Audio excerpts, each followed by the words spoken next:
Good evening and welcome to Context. I'm Katie Wilson. China's growing footprint in Eurasia is entering a new phase, this time through the South Caucasus. As President Ilham Aliyev travels to Beijing tomorrow, the focus is not just on bilateral ties, but on how China is expanding its influence westward through strategic infrastructure, trade and political alignment. Azerbaijan, of course, has its own agenda driven by its national interests.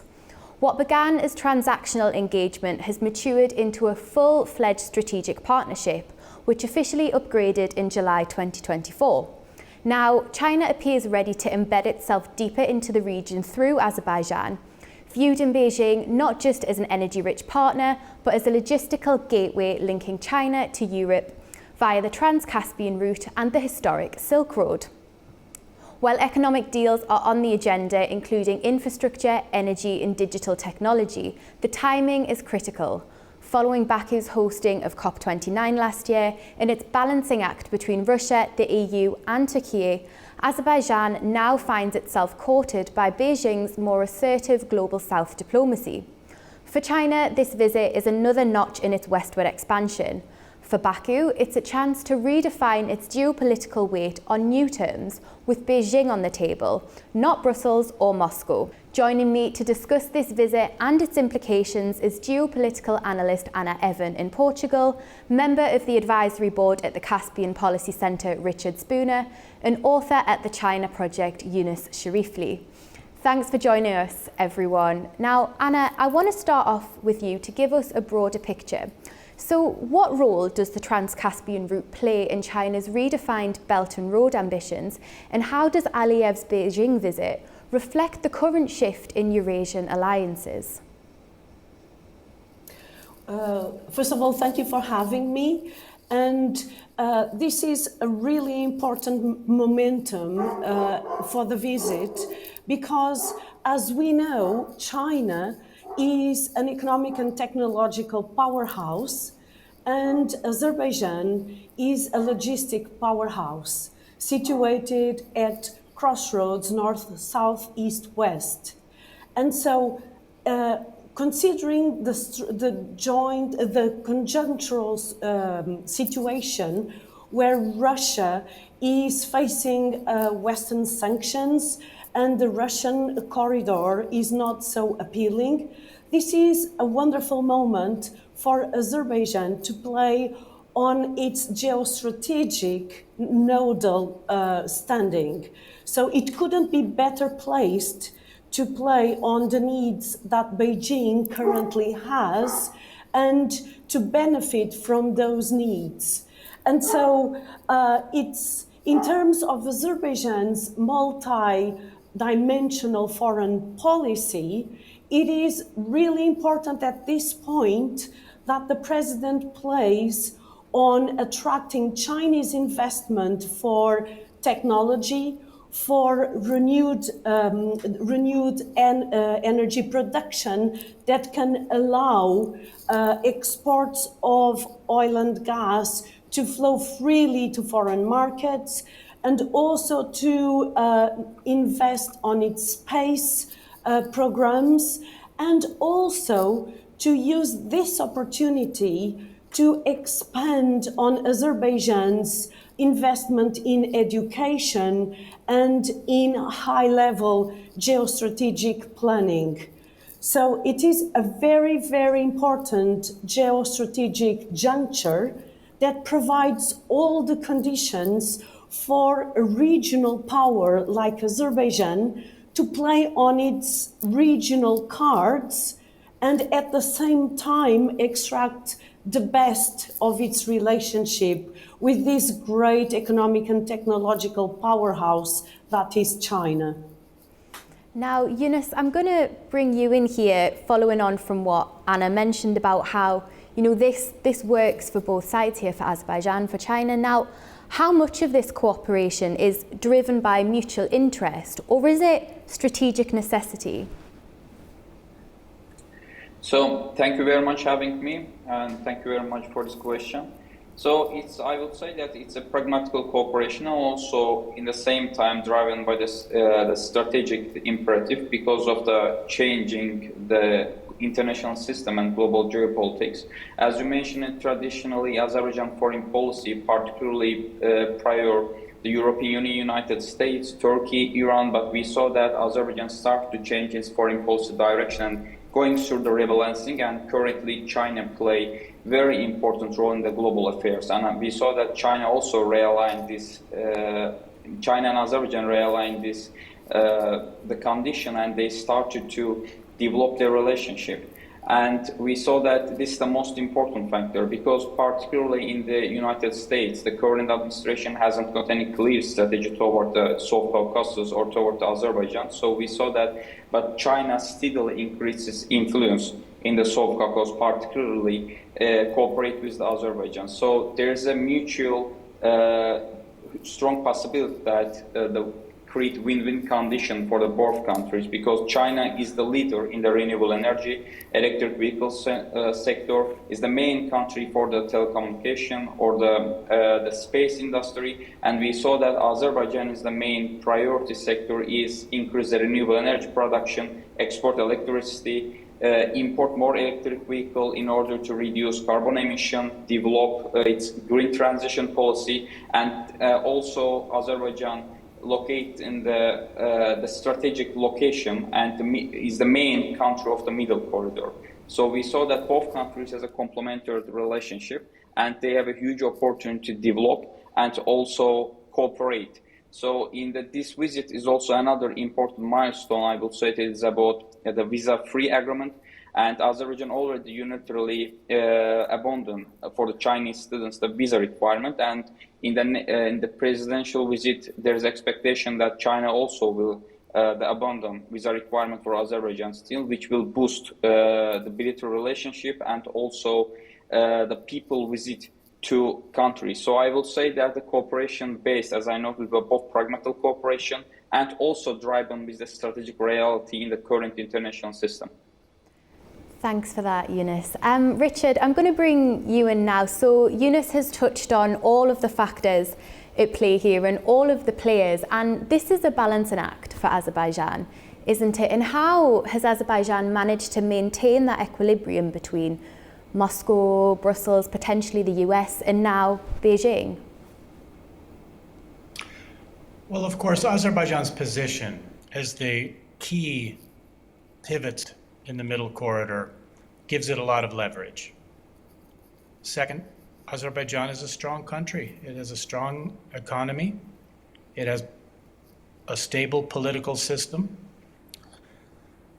And of course, it benefits from the fact that right now there's a lot of, shall we say, chaos going on in geopolitics. We're accustomed to seeing Europe back together. No guarantee that that's going to continue.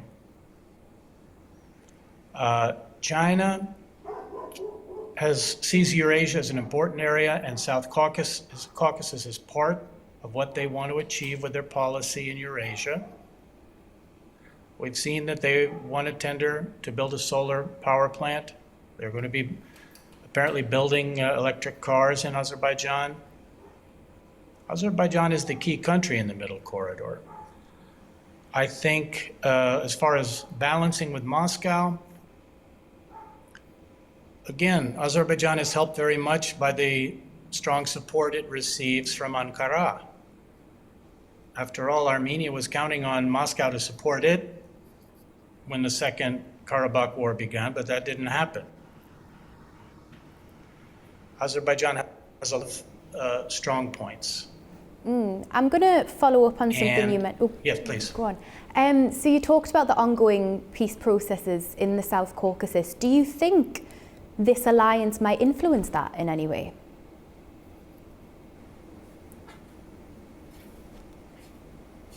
I'm sorry, was that for me? Yes. Well, of course, it's very interesting to talk about the political processes in the South Caucasus because previously, as I said, Armenia was counting on support from Russia. Armenia has never benefited from the middle corridor. Of course, Armenia would be glad to develop relations with China. in any way that China felt was appropriate.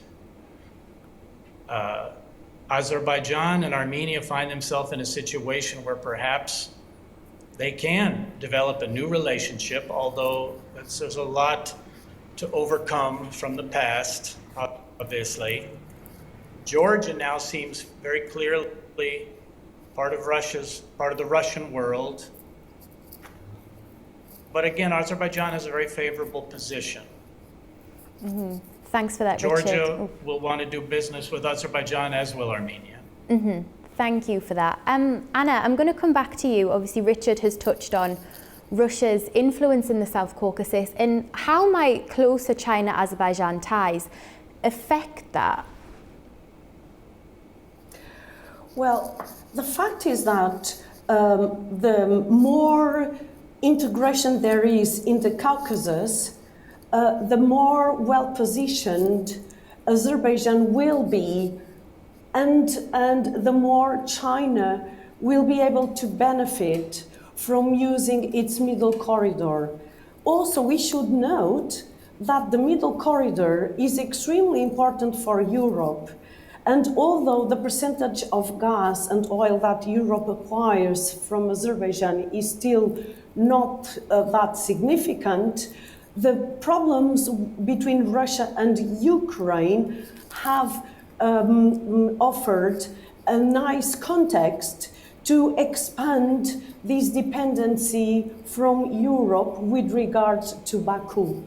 Now, but the issue is that in order for Azerbaijan to operate as a real crossroads, east, west, north, and south, it really needs to be in a regional juncture that is stable, peaceful, and where it can use all the potentials of all the lines and the pipelines, the oil ducts and the gas ducts that cross into the different countries at the regional level.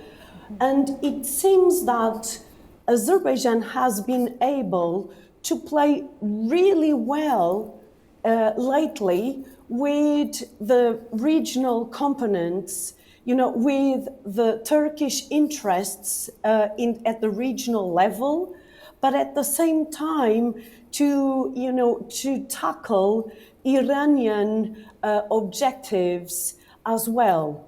And so Azerbaijan is positioning itself to be able to work through the new geostrategic context and to recalibrate its presence as the Caucasus' real central node for logistics and transportation. And so going back to my initial statements on how China is a technological and economic powerhouse, which needs to have outlets and logistics. So both outlets for producing and exporting its goods and the logistics to do so, and considering the status of Russia with the massive sanctions that the West has imposed on it, this is the juncture where regional cohesion and integration can offer a really great positioning for Azerbaijan. And therefore, the trajectory that we have seen that the government has been going through over the past year is very well designed and thought to promote this kind of regional integration and to be an outlet and transportation and logistics node for China. Let us also remember that the processing capacity of Baku's port is also critical in making Azerbaijan a really central piece in the chessboard for both regional and global strategies. And so Azerbaijan is now playing multilaterally and also using China to get into multilateral organizations, both those that are more linked with China's sphere of influence and others that are more linked with Western influence. And so it seems to me that so far the country is playing very well. I would say that the challenges ahead are to make sure that the country does not get too much critically dependent on China's leverage. But so far, if Azerbaijan keeps working on regional integration, that will decrease the risk of over-dependence on China. And if it works on its capacity to be a corridor to Europe, that also gives it more leverage over China, using the middle corridor and also using its exports of critical energy to Europe. So that's my take on the current situation. Thank you, Anna. That's really interesting. So Yunus, one thing that Anna mentioned is that one of the risks for Azerbaijan is leaning too heavily on China and Chinese economic partnerships. In your view, what vulnerabilities could emerge for Azerbaijan if that is what happens and they do lean too heavily on China? So I agree with Ms. Alma, because there's a several risks. I would like to mention it. The first, as I mentioned before, currently China is the leader country in terms of the renewable energy and electric vehicle export. So it's aligned with the Azerbaijan priority, because Azerbaijan has the strategy to green transition, and this also increase the renewable energy production, also import more electric vehicles. However, dependence on the Chinese import and letting the Chinese companies flow and export a lot of product to Azerbaijan market, after a while creates some strategic risk for the Azerbaijan, because as we see in the different countries, sometimes this creates also public discontent, and after a while this also outcompete other international companies from the Western countries or other Asian countries. So that's I would say that the main strategic vulnerability. However, we saw that already Azerbaijan takes some initiative to reduce the vulnerability. The first, Azerbaijan not only looking for China to cooperate on renewable energy, it's also try to attract the Western companies, also Gulf countries such as Saudi Arabia and United Arab Emirates. Also, secondly, Azerbaijan also proactively discussed China to creation of the research center, localizing of some of technology and know-how. Particularly, we saw in Azerbaijan agreement with the Chinese electric vehicle company BYD, which decided to localize electric bus production in Azerbaijan. So we saw that in the both sides, Azerbaijan tried to reduce vulnerability and create win-win cooperation, which is extremely important for long-term cooperation, reduce risks, increase more opportunities for the cooperation. In terms of transportation, again, we saw that Azerbaijan also doesn't want to only let China to use country as a transit the point, but also cooperate with China to attract investment. And during the COP29, we saw that Azerbaijan, Kazakhstan, and China signed agreement to create new intermodal terminal at Alat port for increasing port handling capacity. These all facts in renewable energy, electric vehicle, and also the transportation sector shows that Azerbaijan carefully considered the options, reassess its strategic position, and proactively engage China to develop long-term cooperation and reduce any kind of vulnerability in the long term.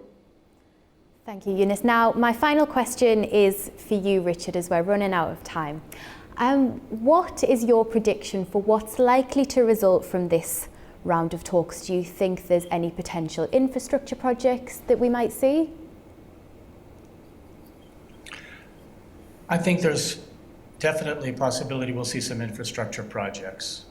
That's important to China. I think we should keep in mind that the middle corridor for China was never important because it was a way to avoid transporting through Russia. China could transport anything it wants through Russia on the most favorable terms available. What China sees in the middle corridor is a route that does not depend on American and European control. And given the fact that China's relationship with America has become quite contentious, and even more so since the Trump administration took office, China will want to work with Azerbaijan. It will want to work with Central Asia. It will want that route to Europe to be strong. So new investments there would be in China's interests, and obviously, as always, they'd be in the interests of the other countries that would be part of those projects. Thank you, Richard. Now, we are running out of time, so thank you all for joining us, and it was really interesting to hear your insights. Thank you for having us. Thank you. Thank you very much. And that brings this edition of Context to a close. As President Ilham Aliyev is set to arrive in Beijing, what we're witnessing is more than a courtesy call. It's a strategic recalibration across Eurasia. From real links to regional influence, the implications are real. And we'll keep tracking the shift. Have a wonderful evening.